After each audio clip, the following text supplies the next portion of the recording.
Full disclosure, news and commentary number 78, 78, 78, 78, 78.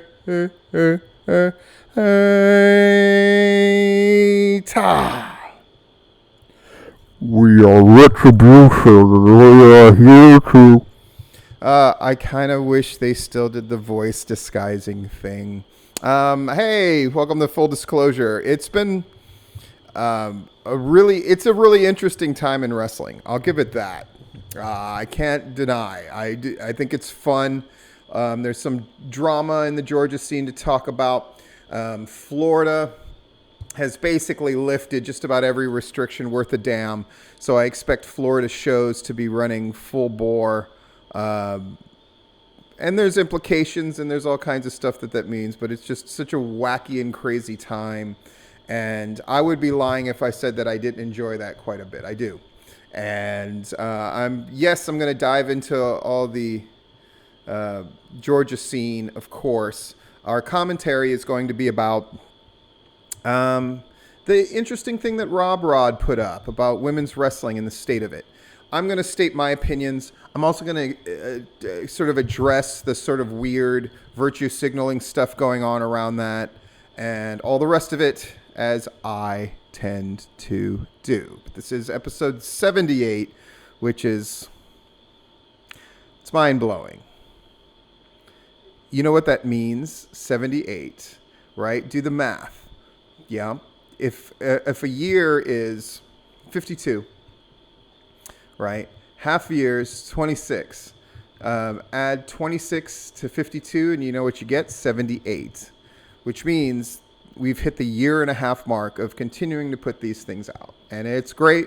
And of course, I'm inspired by all the people who get to hate watch it, that respond to it, to the people who really enjoy it, to the wrestlers who contact me and say we really get a lot out of it, to the people who contribute to the Patreon, which includes wrestlers like Joe Black and Derek, Eric the World Walker, who's one of the big ones, Viral Pro Wrestling, and Myron, the OG Myron, who are also other big ones, to people who work in the business like Diana, to Brian of PWX, Rob Rod, of course, Dee and Dan, and Larry, not that one, but the other one. All these people who donate money through the Patreon. I hope I'm not letting you guys down. I'm going to put out another Patreon video today about something that I read that inspired something, a story from my past. Always fun. Always great. So the shows that are happening this weekend, it's big stuff, right? Between Southern Fried running on Saturday, Southern Honor running on Tuesday, and for Southern Honor, it's their second anniversary show, still here too. We're gonna delve more into that kind of stuff later. I hope there is somebody like Rob Rod or somebody else who's going to both shows. I want a compare and contrast between these two shows. Renegade drew 70. They just keep marching along with their COVID stuff. And by the way, if you think like, why would I even mention something about Florida since I don't cover the Florida scene nearly as much? Because with Florida lifting their restrictions, Georgia's not far behind people. And once they do, then wrestling shows become a very different thing. What does that mean in terms of AEW, for example? Are they going to be happy with shows where there aren't a lot of restrictions in place for wrestlers? I don't know the answer to these questions necessarily, but I do find it fascinating, and I do think it's cool. And these are all questions that I'm going to answer at a later time.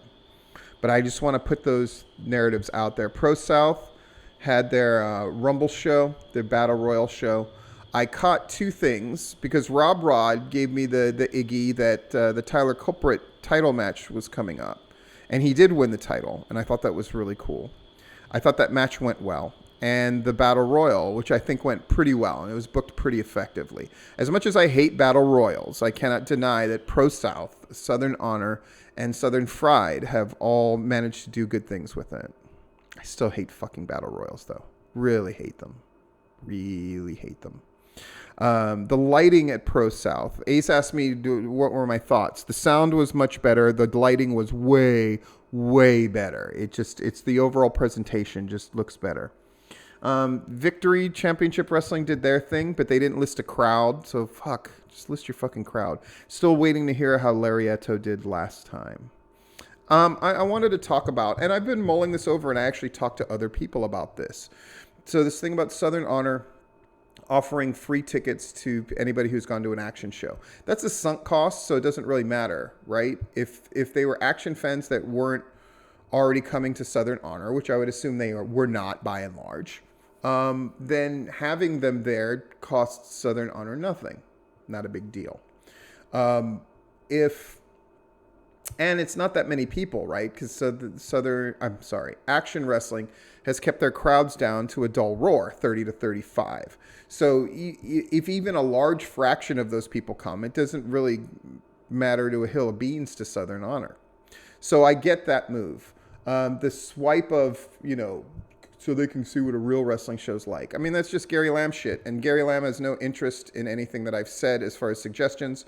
That's good. That's his right. Or maybe he just didn't understand what I said, which is also probable. And that's not a slight on him. It's just dudes with that level of sort of bombast and ego don't take criticism very well, even if they say that they do. And I don't hold that against him. It is what it is. He asked me to go into detail. I went into detail. That's a gift from me to him. He doesn't have to accept a gift. That's the nature of this thing. A lot of people get their panties in a twist about stuff like that. I don't. I will continue to put out these shows. I will continue to say what I want to say. A lot of people are not going to like what I say about the women's wrestling thing because I'm going to be me and I'm going to be brutally honest. And I don't have an agenda beyond, fuck you, this is what I think. Which is one of those things that's great and also maddening about me, I would imagine. But I had to mull over the question. It's not letting the action fans in for free. It's the fact that they've had 2 shows where people have purchased tickets through brown paper tickets and not gotten their money back. And Southern Honor has not gotten the money either from brown paper tickets. And I had to mull that over.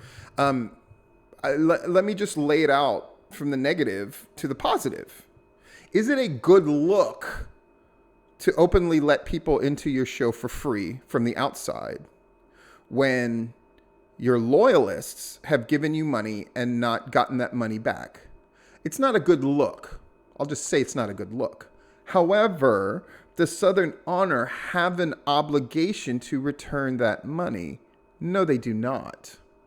It is brown paper tickets, and I think everybody understand that, and they understand that brown paper tickets have fucked them over.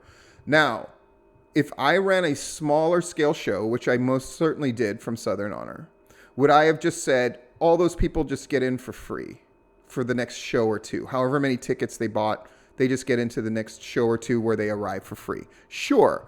But perhaps Southern Honor can't afford to do that or doesn't want to do that because those are the people that they count on that money coming in. So I'm not going to bust their balls about it. I understand other people pointing out things and Matt Griffin sort of taking his swipe, and then him and Gary Lamb played fucking lame-ass lace-filled tennis back and forth as they tend to do. Not exactly Rapier-like wits going on back and forth in that exchange, but that's neither here nor there. I will say, if you were coming here hoping I would bust Southern Honor's chops, which I've certainly shown I'm not afraid to do in the past, sorry, I'm not going to do it because I get that there are financial ramifications. I was a big fan of the Rock and Roll Express are going to be here. They're going to wrestle a match against the Lynches, which will be cool. And then they're going to do this meet and greet. And anybody who is still owed money by, keep this in mind, brown paper tickets owes them the money. Southern Honor, Gary Lamb do not owe them the money. That's an important distinction that I think people are quick to blur over because they don't like Gary Lamb or they don't like Southern Honor. Fuck that. That's the truth. Brown paper tickets are the ones that have taken this money and not given any of it out. If everybody is to be believed. And I get that, people want to have all kinds of conspiracy theories, whatever, whatnot, because of who they like and who they don't like, whatever the fuck. I'm going to take Gary Lamb at his word. And I'm going to say Brown Paper Tickets has not doled out this money, shows no signs that they're going to do so. I mean, if we're talking about March and May are the two shows in question, right? And they haven't given the money, there's a good chance that they're not going to give it up for a very long time, if ever. And it's not Gary Lamb's obligation to refund that money.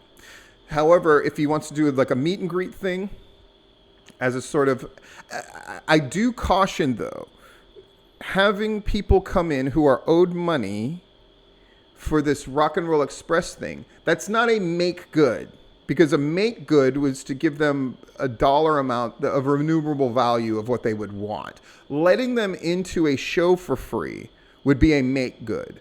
This is an extra thing that that Gary Lamb is doing, presumably out of the goodness of his heart of like, dude, I feel bad about this whole thing, even though it again is not his fault. So come to this meet and greet as a way of saying sorry that this happened, but not sorry because it's my fault, because it's not Gary Lamb's fault and Southern Honor. Let me state that again. I know you might be going like, why does Steve keep fucking saying that? It's important to have the fucking things in a row that are proper and true. And it's Brown Paper Tickets' fucking fault. Let us not forget that. Okay? So if they're going to let them in to see this meet and greet with the Rock and Roll Express, that's a cool, nice thing. However, I don't think that takes the substitute of getting your money back for tickets. Just saying, but I do think it is a nice thing to do. And quite frankly, as a friend pointed out to me, if it's the people who are owed the money that are complaining to Gary or complaining about this situation and blaming Southern Honor and Gary, that's one thing. But I haven't seen hide nor hair of that publicly. This doesn't mean it hasn't happened privately, but I'm going to assume it has not. Okay? If they're not bitching, nobody else should be bitching. Period. Cool. Can we move on from that? I'm sure people will contact me one way or the other about their opinions, which they are more than welcome to. Like I said, just because I would not have handled the same things in the same way that Southern Honor doesn't mean that they are wrong. That's a distinction that we need to make in society in general and wrestling in particular. People can handle things in different ways. But the important thing is to figure out technically who is at fault. It's Brown Paper Tickets. And Southern Honor is just as much a victim of them as the individual fans who bought tickets. I was lucky.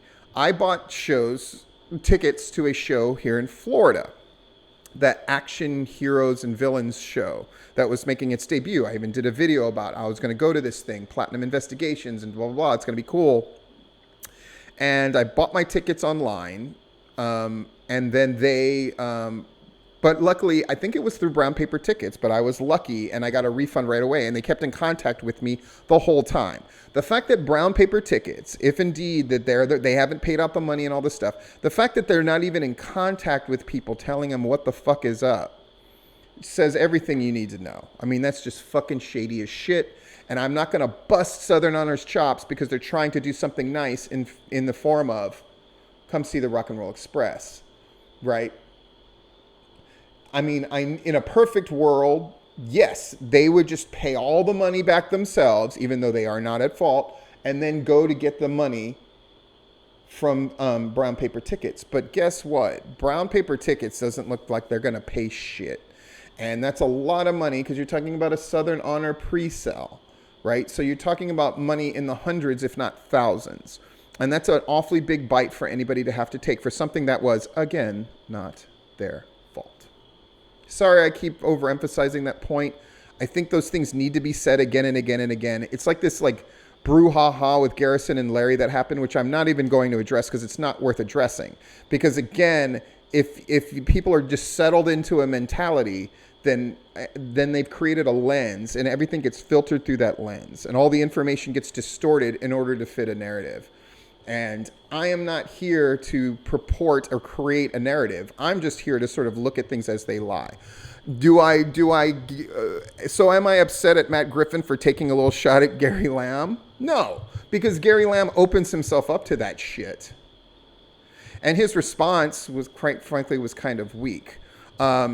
And Gary loves saying the thing that Jeff said initially, and that I have purported, which is Gary's going to Gary. I will say this: part of my point, which I think was clearly missed when I talked about Gary Lamb and the things he needs to do, is at the end of the day, he's the best act that they've got, and he's the reason Southern Honor is as big as it is. But making the next steps forward is going to be about giving up the ego for the act. And I don't know if he can do it. And I can talk about specific examples. Maybe I'll do that on Patreon, because it's one of those things it's pretty brutal. And I'll go into that more there maybe with Patreon. Or talk to Gary himself if he ever wants to talk, which he's certainly not afraid to do. Cool. So let's get into this commentary. Okay. The state of women's wrestling. I should have found the thing that Rob Rod wrote. Fuck, I'll just look it up now, because it's not that hard to do. Right? gwhnewsandnotes.blogspot.com. You should be looking at that shit. Renegade, look at that shit. Report about Pro South. The stuff that I've been doing. Okay. Let's go.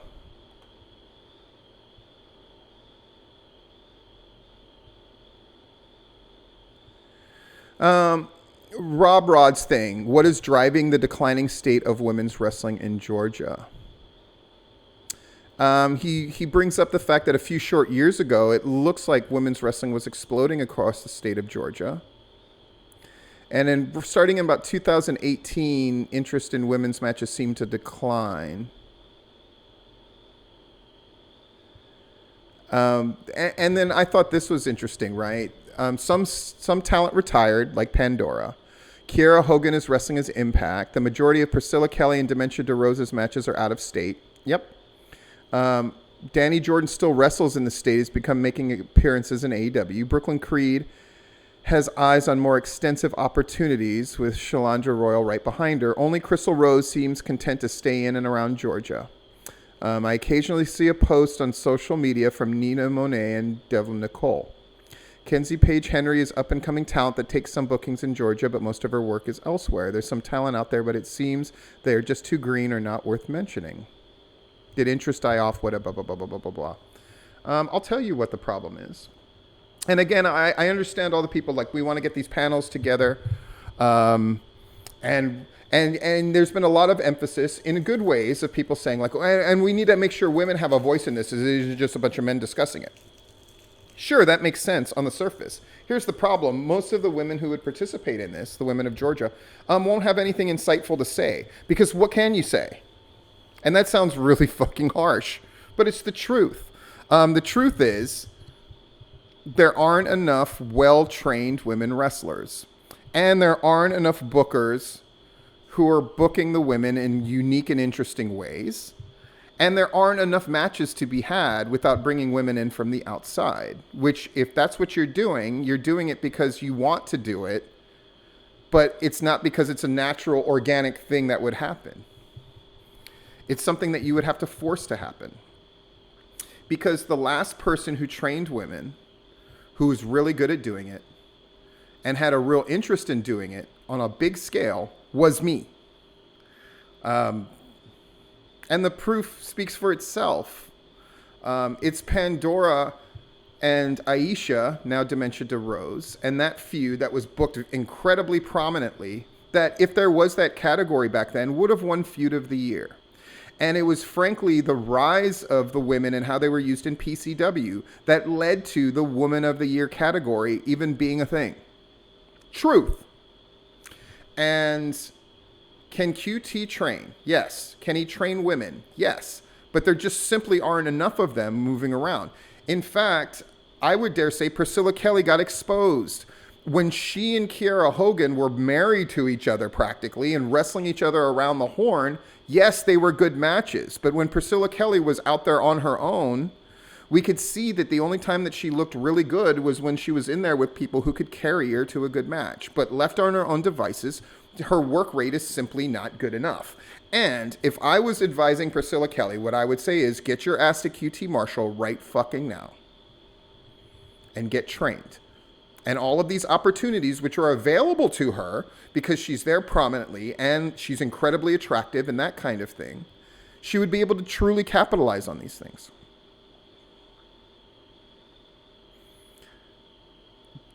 So, to put it bluntly, the reason women's wrestling is such a decline in the state of Georgia is there aren't enough good women to work with because they aren't being trained well enough. And the opportunities lie elsewhere. And women do get paid more than the men overall. That's what you get when you're a rarer commodity. That's how it works. And the places in Georgia are simply unwilling to pay. And Crystal Rose, if she didn't have the obvious connections through Azriel, would probably be gone as well if she was trying to make it as a female pro wrestler. Really, really make it. She wouldn't wrestle as many shows in Georgia. She would go elsewhere. That's just the way it is. And it doesn't show any signs of changing anytime soon.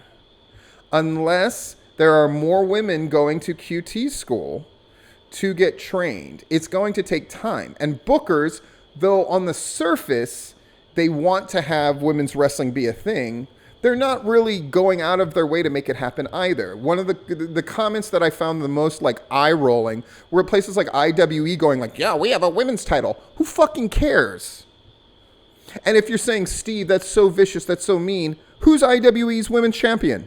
Go. You don't fucking know. Right? So don't sit here and tell me that women's wrestling is prominent. There was a time because the women that I trained or had a big hand in booking were in the mix. Right?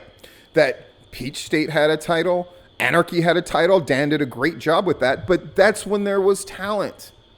With Pandora stepping away and the people that Pandora frequently wrestled not being in the state, there wasn't a huge replacement of that vacuum.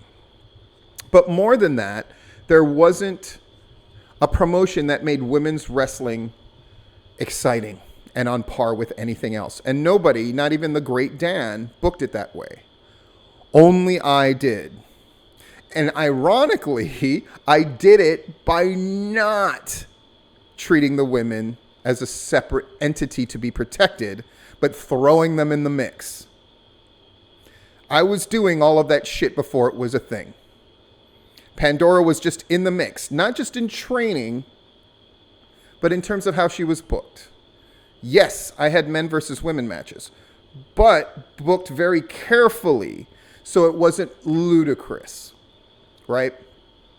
Where it wasn't like, why is this 120-pound person keeping up with this 240-pound person on an even scale? It was very difficult to do, but I wanted to do it.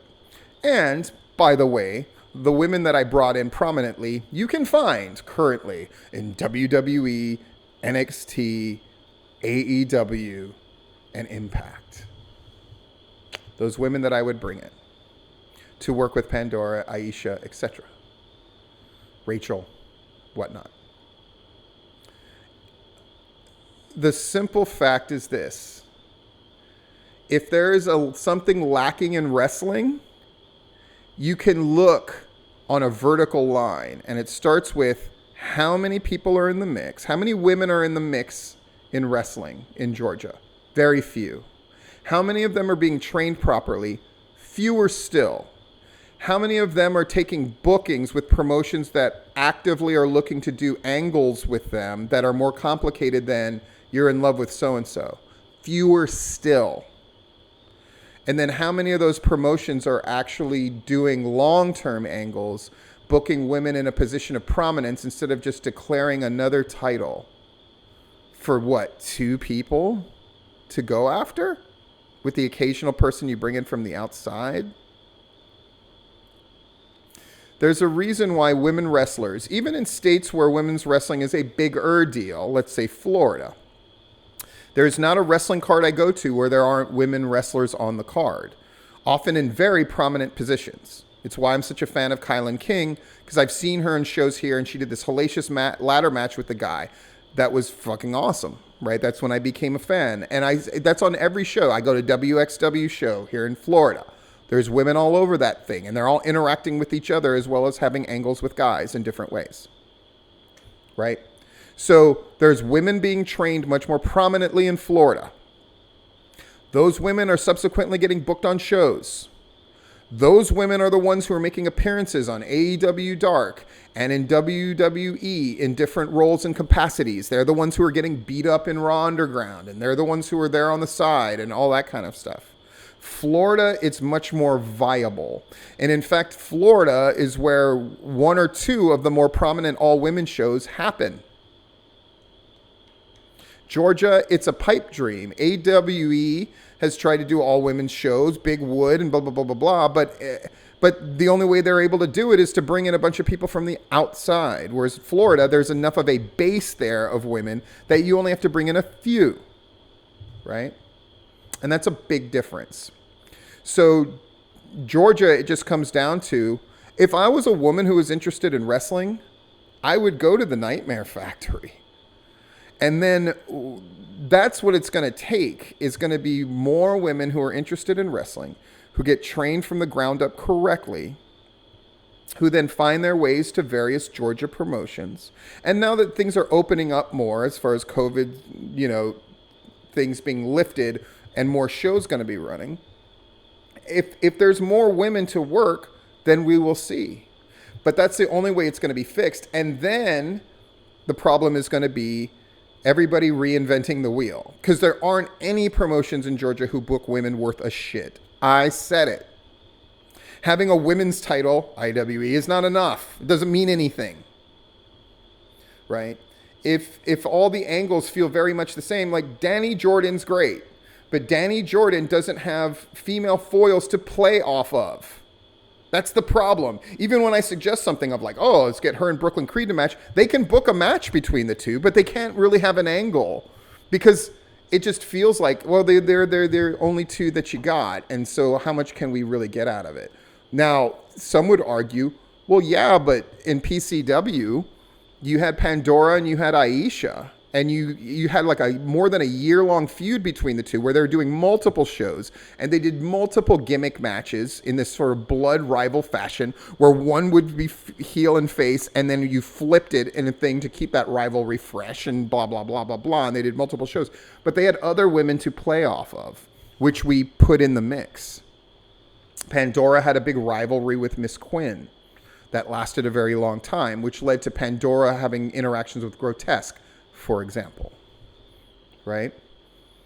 And Pandora also had, a bit of a feud with Miss Rachel. And because Miss Rachel was in charge of Shane Marks, who was the Empire champion, that led up to their thing as well.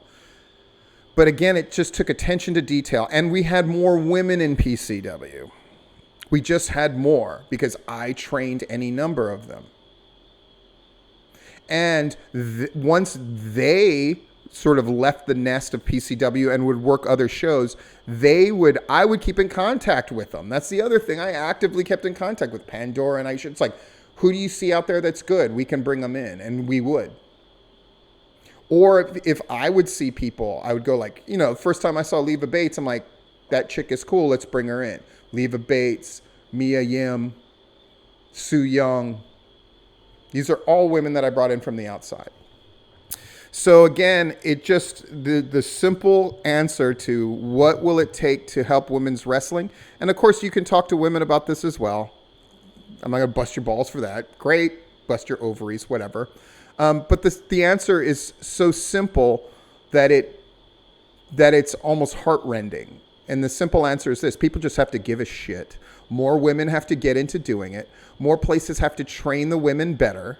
And like I said, if, one of my kids, God forbid, was of age and just went like, I wanted to be a pro wrestler, I would not let it happen. But if I was going to let it happen, I'd send him to fucking QT.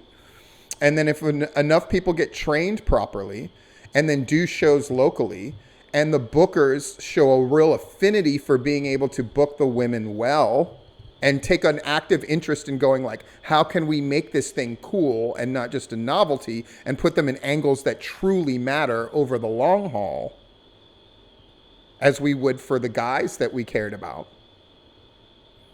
So it just comes down to care, attention, and sheer amount of numbers.